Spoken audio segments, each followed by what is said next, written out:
Welcome back to yet another episode of your Re-Educated podcast. Today, we have a returning special guest, Dr. Ricardo Nazario Colón. He joined us to speak about equity in our previous season, and for this season, he will be joining us to talk about Puerto Rico. He was born in the South Bronx of New York City and was raised in the highlands of Puerto Rico. He is currently the State University of New York Senior Vice Chancellor for Diversity, Equity, and Inclusion and the Chief Diversity Officer. How are you doing today? I am well. Thank you for having me back. Yeah, I'm really excited to talk today. We've been chatting for a while. I had a stressful morning, so I'm just excited to kind of have, I'm new to the dog and cat taking care of practice, and I made a mistake today morning, but I'm really glad we were able to talk about that. The dog is doing fine, everyone.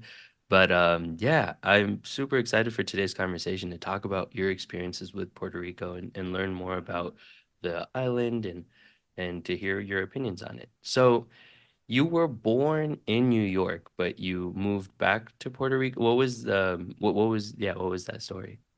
Yes. There was a time, and I think it's still true today, there's this thing we call the va-y-ven, the swing, right? Going back and forth. Puerto Ricans come to the United States until things um, are not well anymore, and they go back to the island and then come back. Uh, we moved back to Puerto Rico about a year and a half after I was born. And so I have no consciousness of my time here in New York as a child, as an infant. So my earliest memories are of living in the rural part of Puerto Rico, at the edge of the Cordillera Central, el barrio Carruzos de Carolina. Um, I remember when the road was paved. I remember, we get mangoes and guava fruit from the trees, tamarind, oranges. Uh, we get uh, tea leaves from the tree, from the um, I can't even toronja, which is grapefruit, the grapefruit tree. Avocados, breadfruit, uh, you name it, it was available, right? You had these things that you paid premium here in the United States for, and these were like on your yard, on your Mm, property. Whenever there was an abundance of that, the neighbors would just set out baskets on the side of the road for people to take advantage of them, and not to let them go to waste. These kinds of this was the community, the time that I grew up in, where people were neighborly, where people helped one another. Um, and it was a nice time to be a child, grow up rural, so we were modest, if not poor, in our upbringing, but we never felt that. We never felt like we were missing out on something, you know. Uh, so um, we Sundays was softball games and at the park, and members of the community would come out, and it was like a picnic, and people engage and spend time with one another.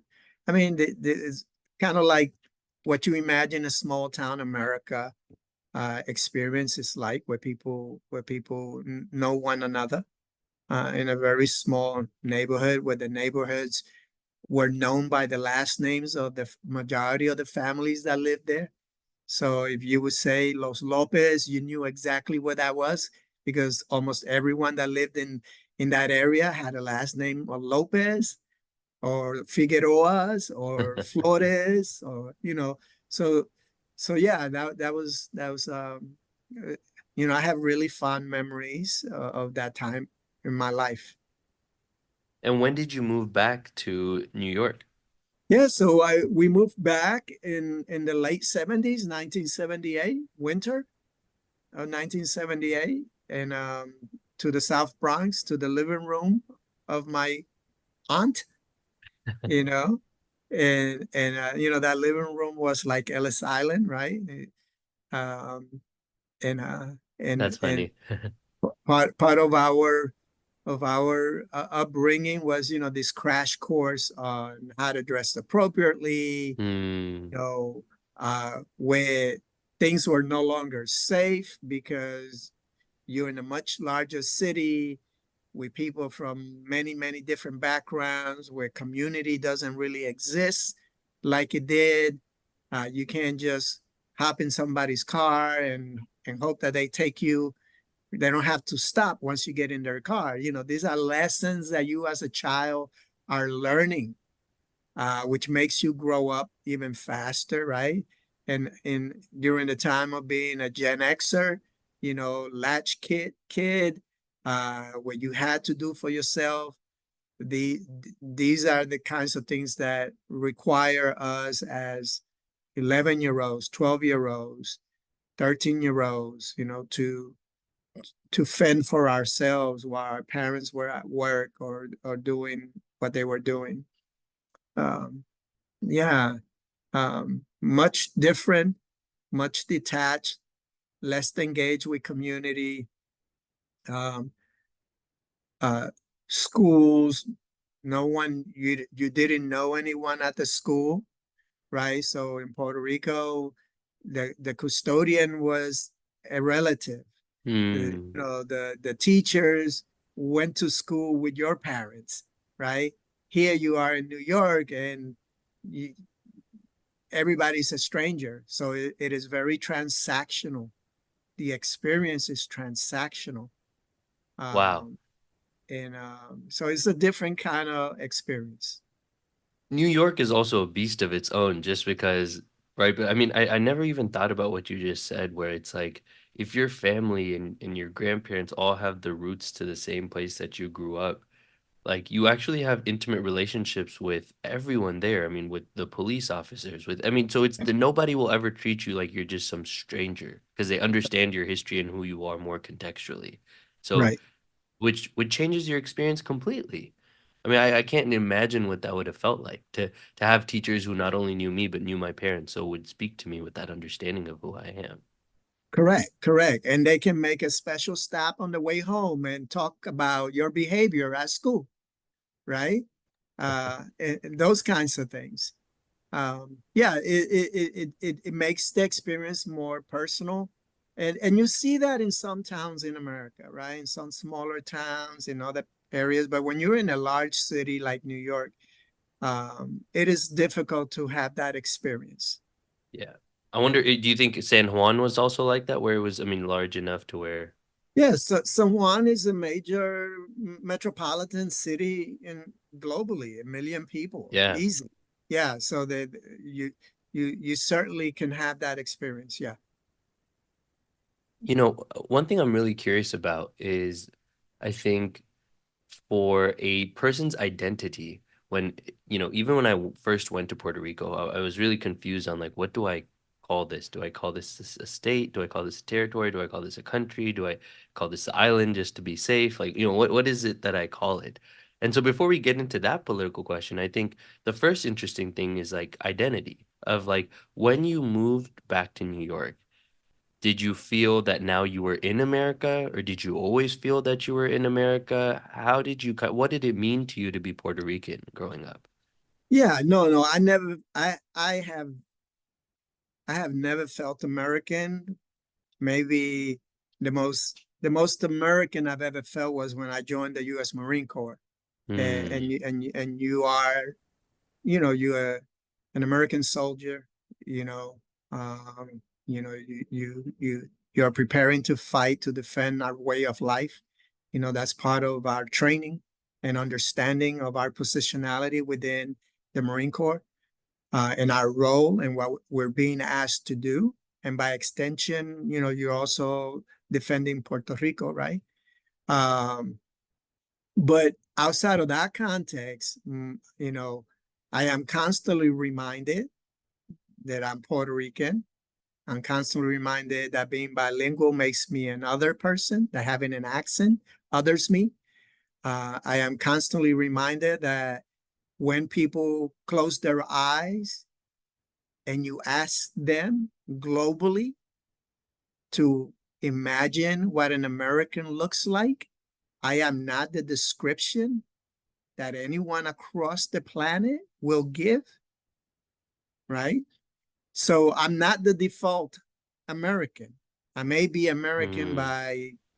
by proxy. I may be American by relationship, by political circumstance, but I'm certainly not default American. And I can embrace that I am an American all I want, right? And I can say and I am, but we all understand, what an American is. And until there is a shift in that mindset, you know, people like myself and like you will not be the default image of this country, and we experience that right now when we talk about um, whiteness across the globe, and the hub of whiteness being Europe, right? And people make that reference as, but we know that there are people of all backgrounds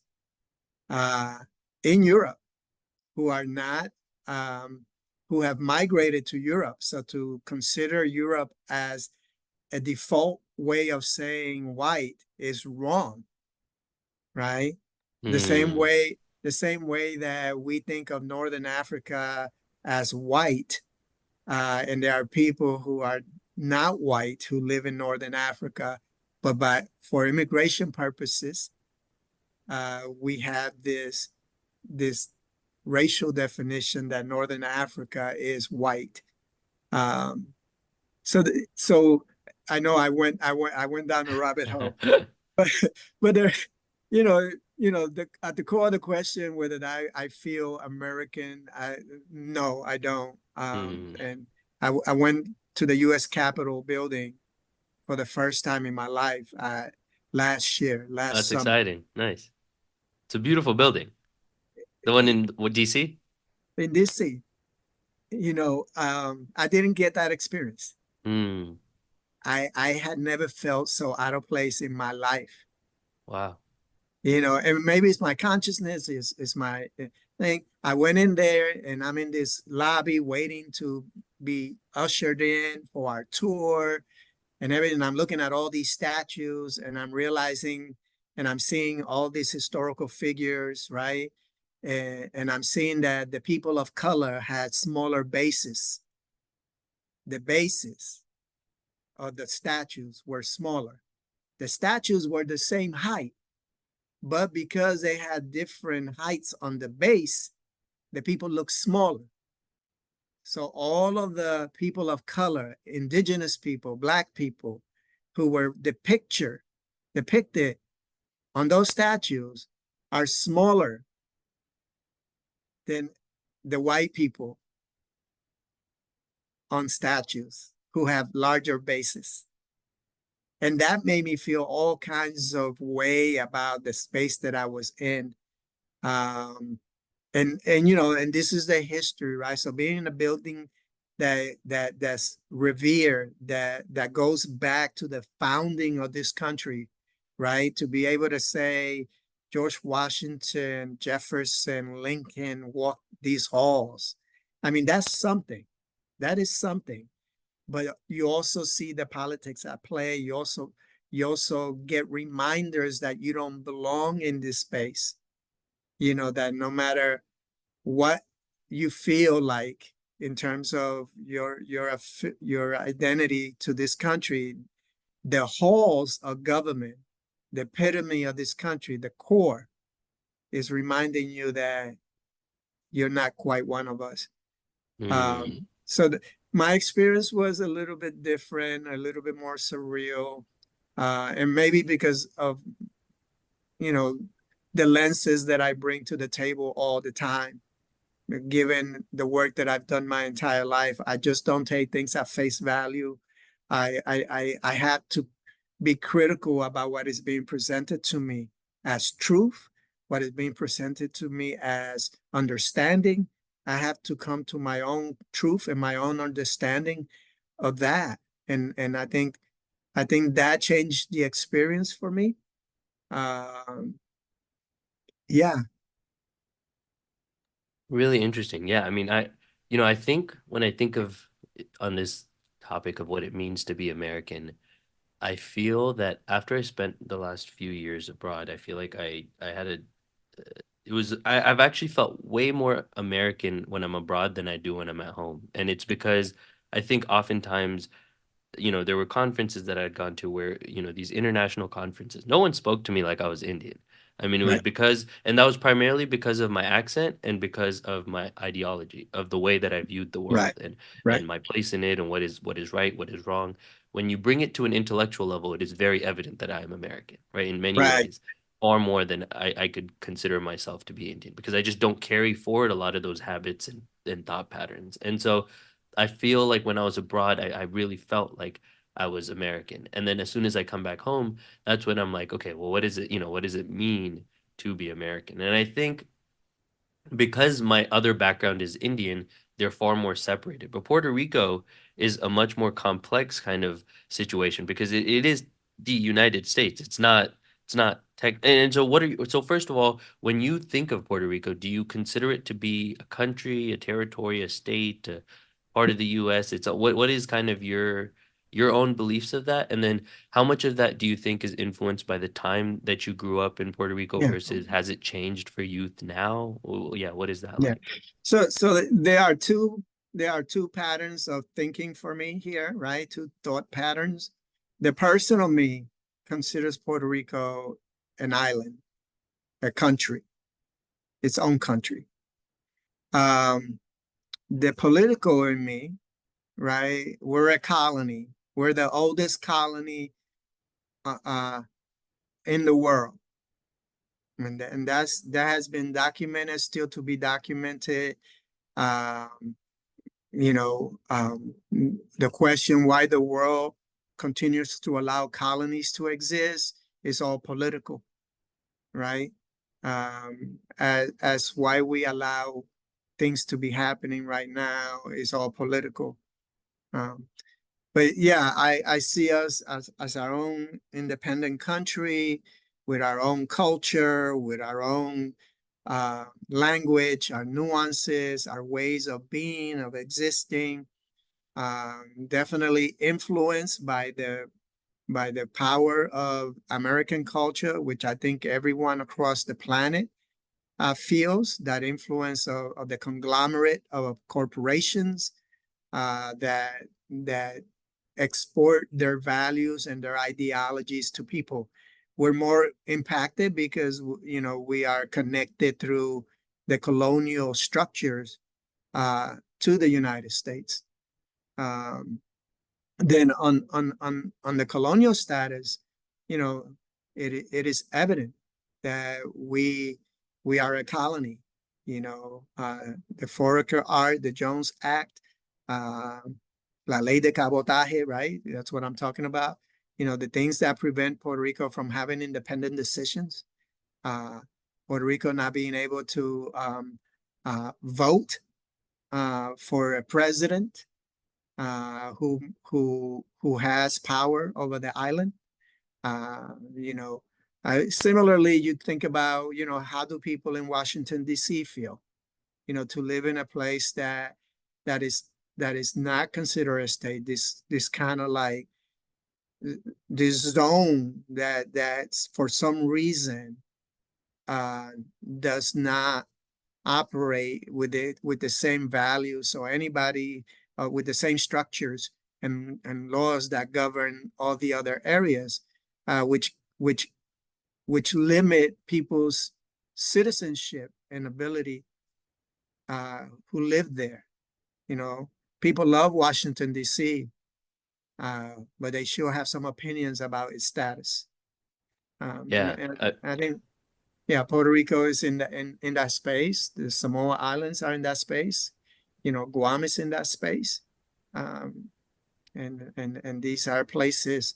A resident commissioner. This is how you get around with the United Nations. This is how you get around the idea of colony, and the history of America, right?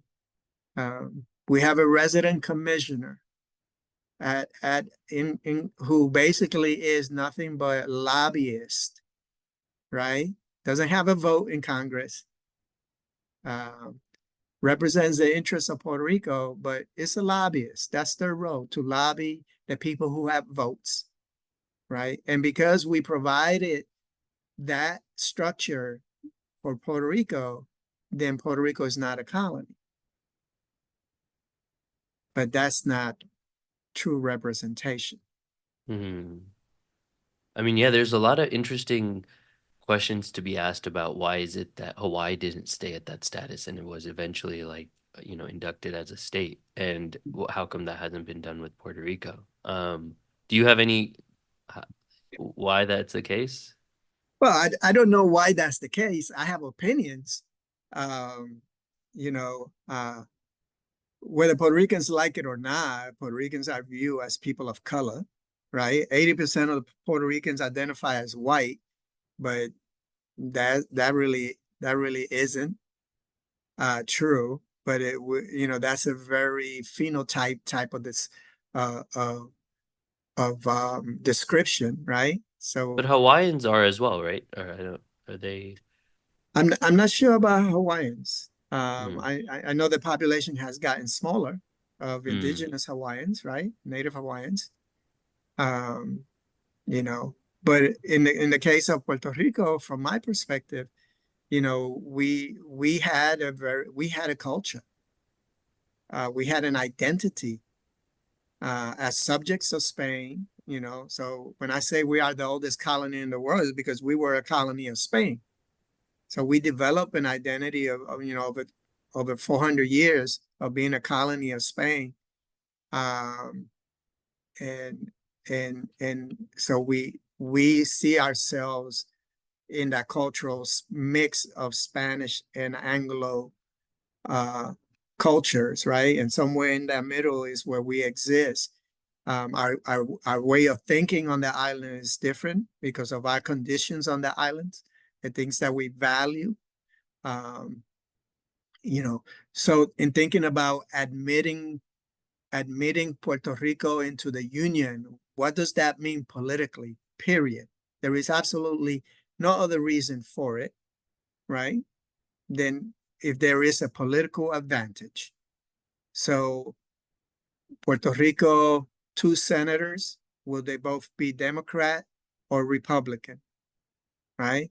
If you can guarantee a split, then the Senate might be okay.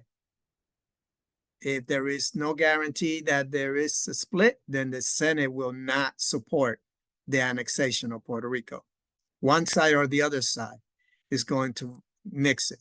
Then Hmm. the House of Representatives, similarly, given the population, at its height, when Puerto Rico had like 4 million people there, we're talking about, I don't know, 4 to 6 representatives. And in which direction will they fall? Will they be Democrats or Republicans? Hmm. So what is in the interest of tilting the overall Congress in one way or another? There is no interest in that. So from a political point of view, those are huge implications. And you can have all the plebiscites to ask Puerto Rico to determine their future.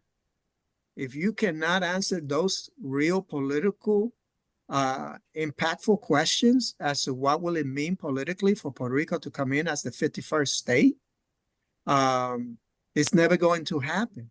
Hmm. It's just not never going to happen because unless people cannot stop it, people will filibuster. People will do whatever it takes not to let it happen, because that means that one party may be perennially out of power, right? Hmm. So that is very concerning. And then you got all the other cultural issues. Do they worship like us? Do they speak American? Do they speak, you know, do they believe in our educational values? What are their religious values? I mean, all of these other cultural things are going to be put there as part of Mm, the mix, right? And you see that through elections, especially in the last two elections, you see that cultural values play a big role in how people vote and support.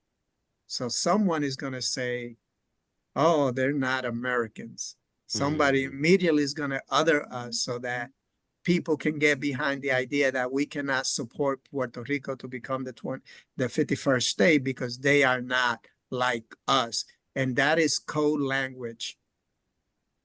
That is mm. coded language, you know.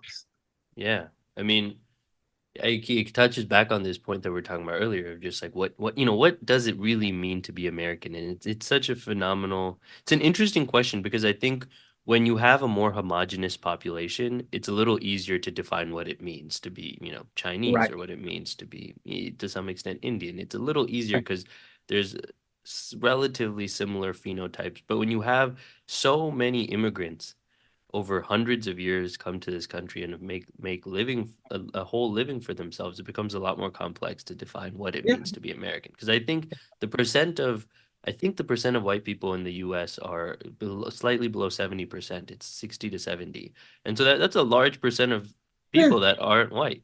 And so for to kind of, yeah, so it becomes really interesting to Yeah. have, it's a personal journey for each individual, I think, who is American, who doesn't look white, to figure out what it means to be American to them. And what imagine you and I in first grade, all right? You and I in first grade thinking about our founding fathers. And can we see ourselves in our founding fathers? Right? That that that's I think the piece of where we need to grow as a country here in the United States to be more inclusive. That individuals that look like you and I can can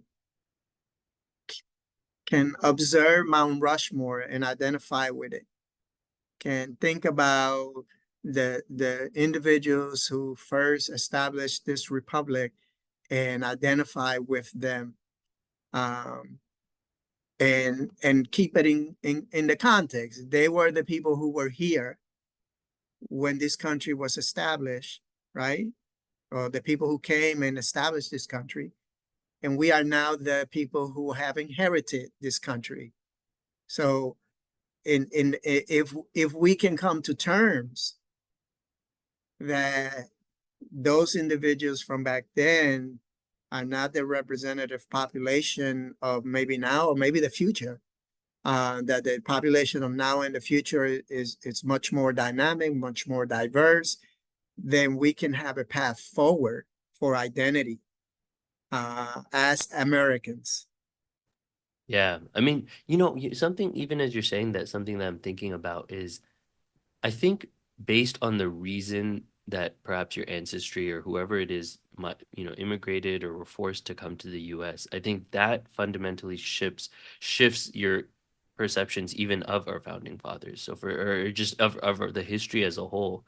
When I think about the reasons my parents wanted to immigrate to the US and the opportunities that it then provided for them to leave, systems, like entire long generations of poverty, um, it makes me feel a little bit, I feel like, thankful in some ways to be like, okay, I'm glad that some of these things were in place for us to be able to leave some of those things that existed. But for many others, that wasn't their experience of why they came here. Their experience once they came here. I feel like my parents were able to come at a certain bubble of time where even their experience here was shielded from a lot of the same inequalities they would have experienced 100 years ago or 50 years ago or 40 Yeah. years ago. And so it's like that shifts, everything, I think, like, because then you have to really confront kind of the complex history of perhaps your family didn't even want to come here to begin with. So we have to contextualize the history of the world. I think that often we leave that part out because we are so, as human beings, we are so immediate about our lives. What happened the last 20 years? 30 years is ancient history. 50 is like in the books. 100 years, we don't even want to study it, right? So let alone the history of the world, everything is interconnected. When we think about empires, we think about, individuals who have risen to power and and conquer other lands. And because they were the victors, they got to tell the story. We brought modernization. We built roads. We brought them out of the Stone Ages, right? And then we exploited them, and we took their resources to make our home better. And then they had no resources and they had no traditional way of living. So they now had to try to figure out how to survive in an environment that we Dang. Yeah. I mean, that when you we put it like that, yeah. yeah, we terraformed their world, and then we expect them to survive when we took everything out. So of course people migrate. Of course people go to other places, right? And people are like, why are you here? We built your country. Yeah, but you left a framework of a country, and the resources that are needed are not Hmm. here. So now the resources of most countries now is artificial. It is it is information. It is digital structures. It is ways of doing business that are no longer tied to brick and mortar, because the brick and mortar is just not going to produce what it did for the other powers. So it's easy not to, and the first thing you're going to hear from as a counter argument is like, you're going too far back. That has no bearing on people's migrations today. And I will argue that it still does. It still does. People's Hmm. inability to recover, a country's inability to recover, you know, Haiti's fight for independence, for emancipation from slavery. That should have been a monumental opportunity for that country. But what did the world do as punishment? It denied it the commerce because the world did not want to deal with a black country. It denied the commerce. So they starved it to death. When you start thinking about embargoes, the first embargoes were against Haiti to prevent it from being successful, right? So we see examples of that, throughout history, which maintains people in a certain way unto the point that a generation says, we cannot survive here. We need to go somewhere to survive. And there is a path, right? Yeah. And yeah, I mean, and that can be, I wanted to touch on this about Puerto Rico because, I met Yeah. a lot of people there. I went to the university there and I was speaking to a lot of people. And one of the things that they were saying is that oftentimes what ends up happening is the most talented people on the island end up leaving. And they Yeah. always end up coming, to Florida, to all these different places in the US to find opportunities and to then progress there. And this is something that also happened, all over the world where the most talented people often end up leaving, which like then begs the question of like what is left? Like how are we supposed to develop our own country when all these people who end up, using all the resources here, getting educated here, then end up leaving and helping the world out in other places, which I think is a really important question and a challenge that many countries have that, for example, the US doesn't. We get to retain our best talent. And so, one of the things that I was curious about in what you're saying, even here, is sometimes it can be so deeply that belief that like, oh, like we won't even be able to achieve what we want to in this country. That's sometimes that doesn't even necessarily have to be true, but sometimes it's just a belief that people hold, which I think can come from the things that you were saying earlier, which Yeah. the history can really shape the way people view what is possible for themselves in a certain country or Yeah. whatever. And so what are some of the things you think that places can do to kind of combat this? Like I mean, I guess they call it the brain drain, but Yeah. that seems like a really important issue for many places. Well, I think the repatriation of resources. I think, when we first came back to the United States in the late 70s.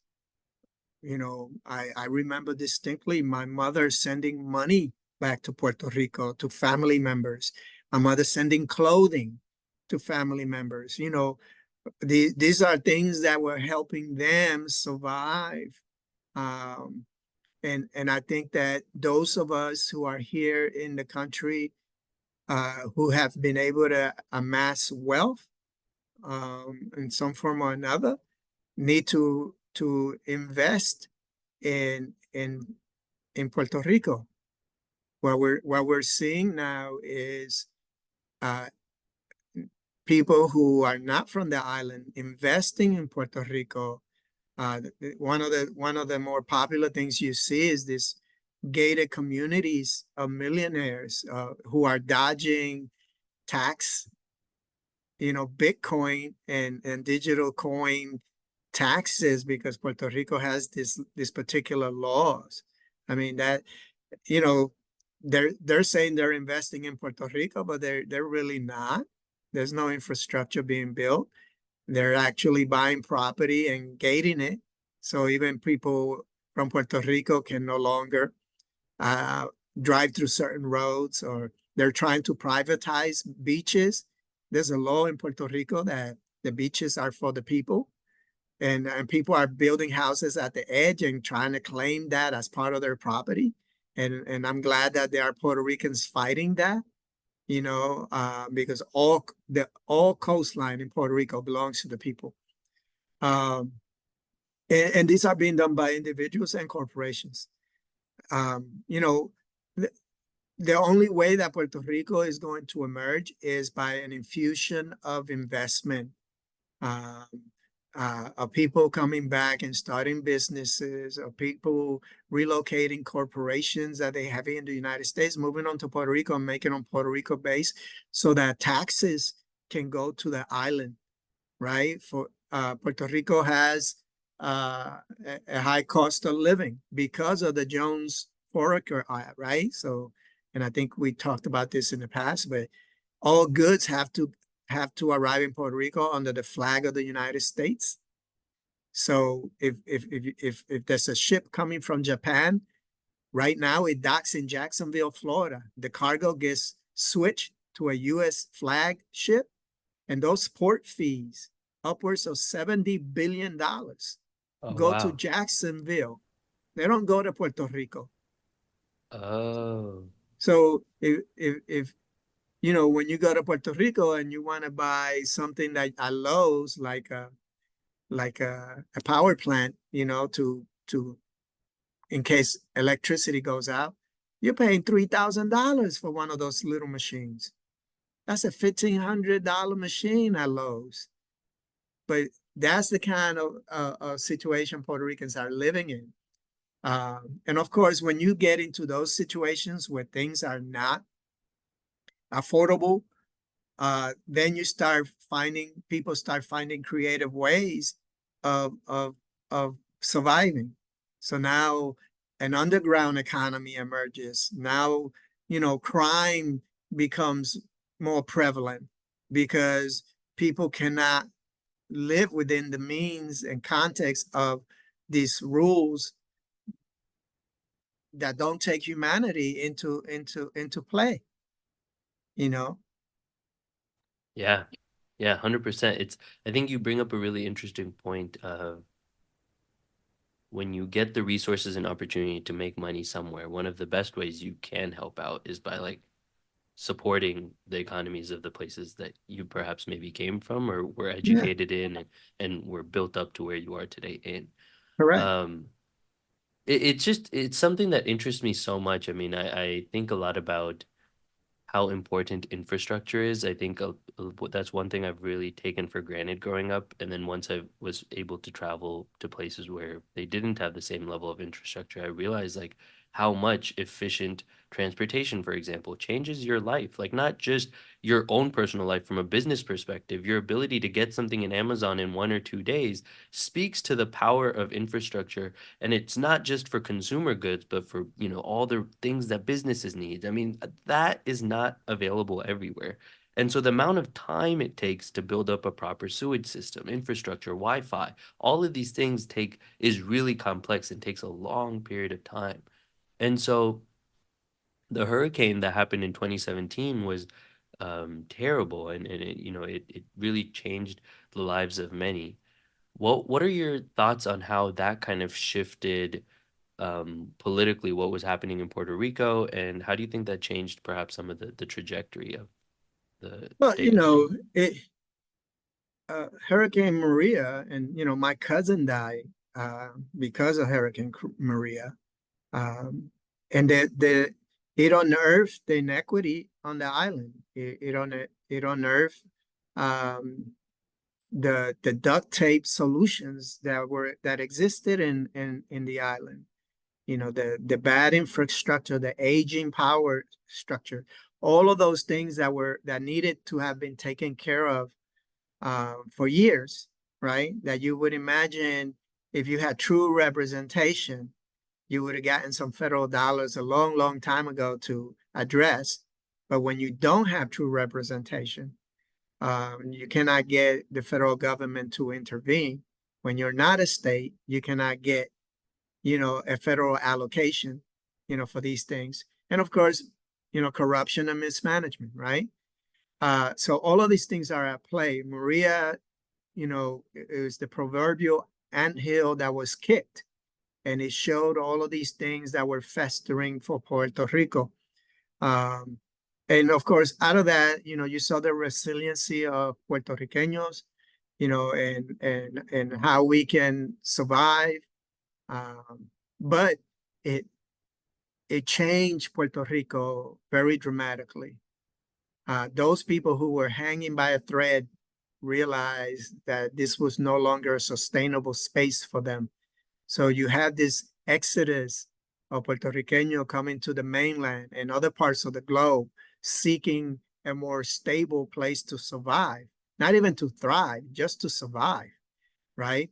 Um, and of course, you get that migration, right? So Central Florida, Orlando area, Kissimmee area, all of those areas are now, have greater representation of Puerto Ricanos, but at a cost of property being abandoned on the island, at the cost of now having less people on the island to be consumers of goods. So then that impacts the survival of businesses. The universities are half the size now in terms of student population in an era when birth rates are low. You know, all of it has a trickle effect. It has a trickle effect. Again, everything is interconnected. We cannot, talk about things in a vacuum. Our own willingness to to support Puerto Rico in a way that was necessary, right? So the people supported Puerto Rico. Americans came to the aid of Puerto Rico. Government was doing what government does, posturing, tossing paper towels, doing things that weren't really helping human beings. And I think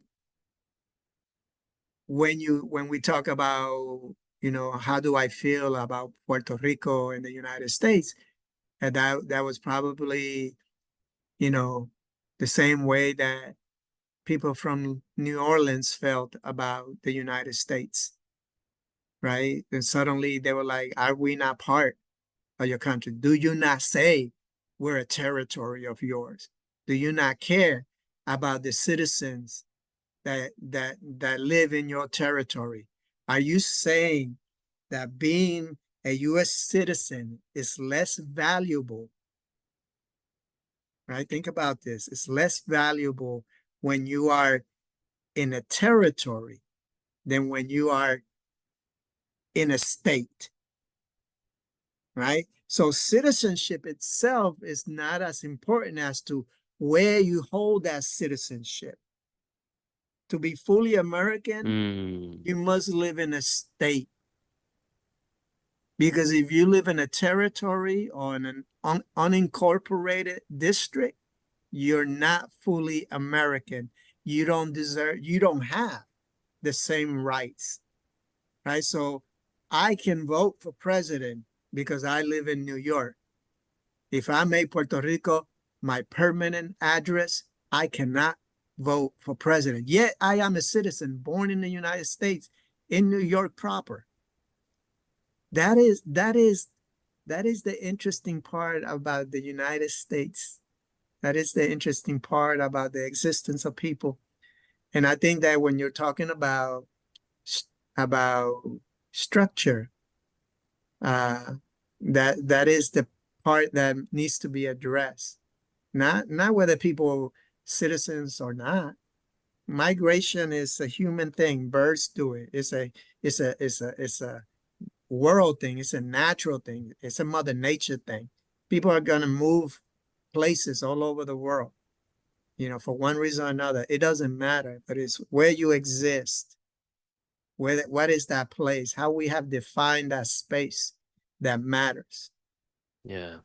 I mean, if I wanted to just double check because I want so Yeah, I believe that same with Washington D.C., but Puerto Ricans also because it's a territory don't pay federal taxes. Is that correct? we pay sales taxes. Hmm. I mean, we make such a big deal about income tax, about Mm-hmm. federal tax, right? And that justifies your humanity, Hmm. right? Mm-hmm.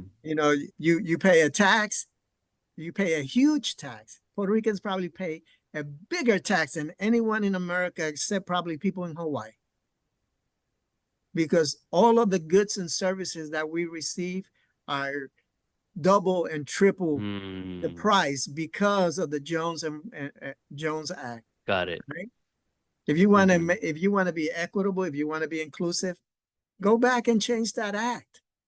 Go and address the Jones Act.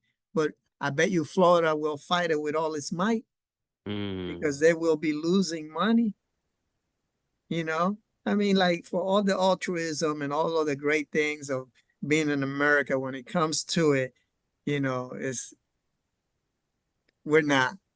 We're not. We can go back as add that to the list of why we would never become the 51st state. Hmm. But yeah, we don't pay federal tax, Yeah. but we I mean, we pay other taxes, way more hmm. taxes than people even imagine. Hmm. The reason I feel I'm just really excited to do this season in general is because the time I spent there was really like transformative for me. Um, Puerto Rico is an amazing place, and I met some really lovely people, and there were so many just amazing humans who were doing good work on the island, and it was just I don't know, it was a very special experience for me, and I really want to kind of share some of the difficulties that a lot of the people were kind of experiencing, wanted to share, and just provide a platform for that. And so I wanted to ask just a few things for you. What is some of your favorite things about Puerto Rico? The where I grew up, um, is just you have to have that affinity to the space where you grew up, the memories that are attached to that, um, the innocence. Even if that space has changed, you have those that going to the river and as a family having cookouts at the edge of the river, all of those memories. Going to the beaches, the people that I grew up with, my friends that I still have connections with, um, the beauty of the island, the views. I mean, so there's all these things about Puerto Rico, um, the way we are as a people, uh, the dignity in our way of being. And I'm focusing on the good things, right? That we also suffer from the same things any other society in the world suffers from. But those are not the things that I that I am nostalgic for. I'm nostalgic for Piragua. I'm nostalgic for a Mampostial. I'm nostalgic for the kiosk in Luquillo, right? On the way to the beach, all of that homegrown food, for Loisa, the sounds of our music, all of that, you know. Um, that's I think that that's the part we miss, we lose. It's embedded in us, it's still part of us. And I think that every Puerto Rican who has been in the diaspora for a long time needs to go back to Puerto Rico, even if they no longer have family there, which is Mm, impossible. People say, "Oh, I don't have family on the island no more." Yes, you do. Everybody has family on the island. mm, You may not be connected to that family, but you still have family on the island. mm. Um, but yeah, I think we should all go back and reconnect and find and carve a space and claim it. You know, Would you like to move back at some point? I that's been something that I've been thinking about a lot in my life. One of my childhood friends from New York. He's actually building a house in Puerto Rico right now, and him and his wife will be retiring there.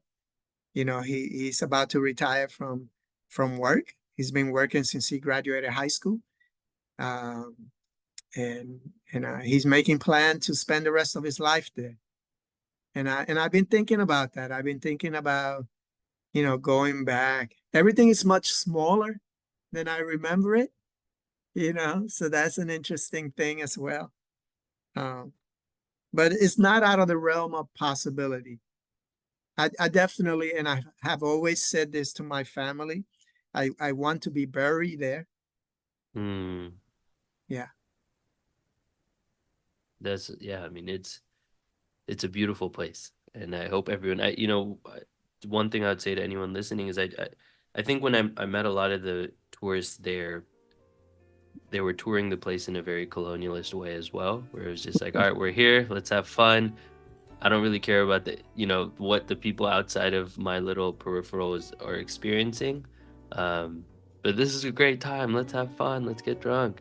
But I think and it's the same with Jamaica. It's the same with a lot of places. The second you leave past your retreat, the second you just leave past, you start to see the things that the people have to face due to a lot of the kind of unintentional tourism that's going on, and the impacts that people aren't directly making, but they are, it's their tourism is still having those long lasting impacts. So, but I think it's a beautiful place. So I really want to say thank you for joining and sharing a lot of your experiences and insights. sure. Thank you for having me once again. And that brings us to the end of our conversation. I hope you enjoyed it as much as I did. Thank you again for listening and making this process so much more enjoyable. If you haven't had the chance to already, make sure to subscribe to the podcast on Spotify, Google, and Apple Podcasts to get the latest updates on new episodes.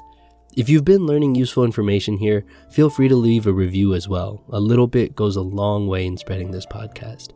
And have a wonderful day. And as per usual, stay re-educated.